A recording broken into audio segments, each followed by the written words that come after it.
ओम त्वं घेना पिता वसो त्वं माता शतक्रतो बभूविथ अधाते सुं नमीमहे नमः ऋषिभ्यः पूर्वजेभ्यः पूर्वेभ्यः पथिकृभ्यश्च। समादरणीय अध्यक्ष महोदय, मंचस्थ समस्त विद्वद्वृंद, मेरे समक्ष उपस्थित सभी धर्म प्रेमी सज्जनों, क्या वेद ईश्वरीय ज्ञान है विषय पर प्रतिपक्ष विपक्ष में अपने विचार प्रस्तुत करता हूं।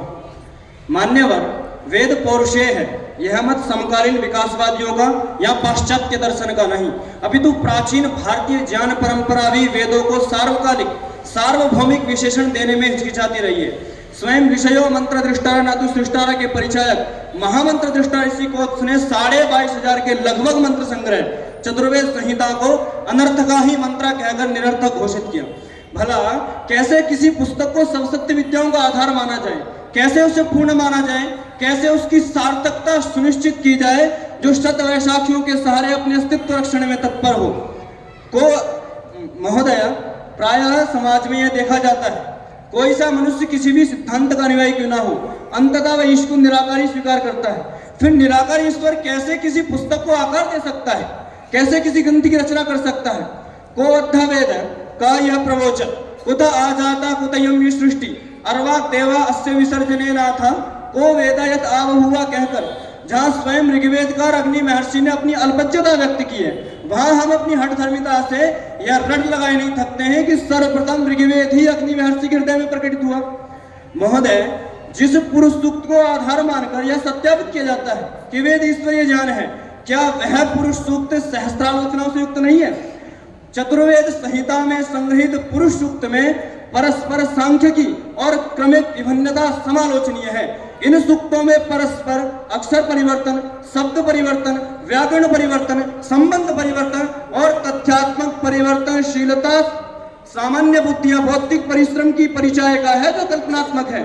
समकालीन वैज्ञानिक सिद्धांत सापेक्षवाद, विकासवाद, मनोविश्लेषणवाद और बिग बैंग थ्योरी के अनुरूप ही ऋग्वेदीय पुरुषवाद भी कल्पनात्मक है, जिसमें वेदों को किसी ऋषि के हृदय में अंतःकरण में उद्भूत मानना या फिर परमेश्वर के श्वास से निश्वसित माना गया है।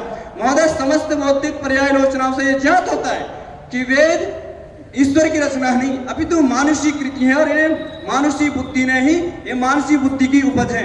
इत्योम शम।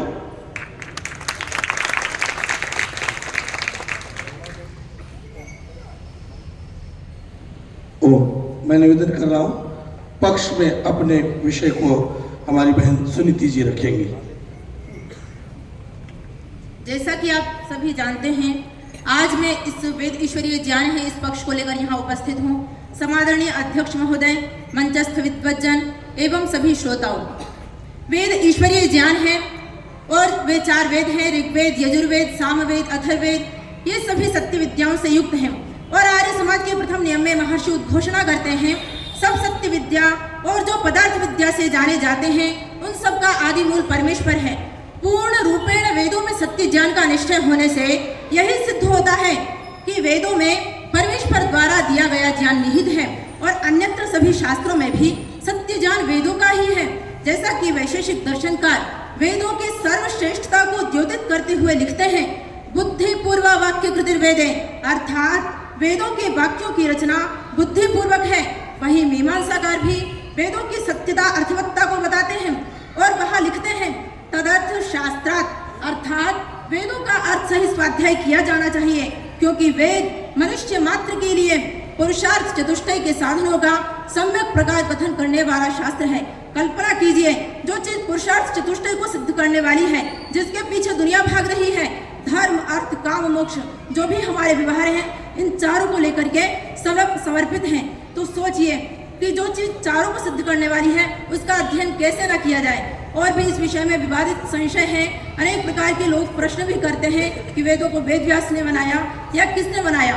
तो वहां पर सर्वानुक्रमणिकार इस विषय का खंडन करते हैं।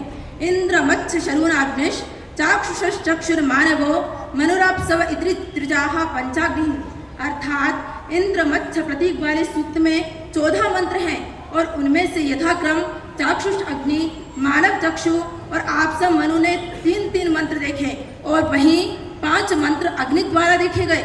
और भी निरुक्तकार लिखते हैं, त्रिदम कूपे अपहितम एतत् सूक्तम प्रतिबभू, अर्थात कुएं में पड़े हुए त्रित को यह सूक्त प्रतिभासित हुआ था। और भी अनेक प्रकार के यहाँ इस विषय में प्रमाण मिलते हैं।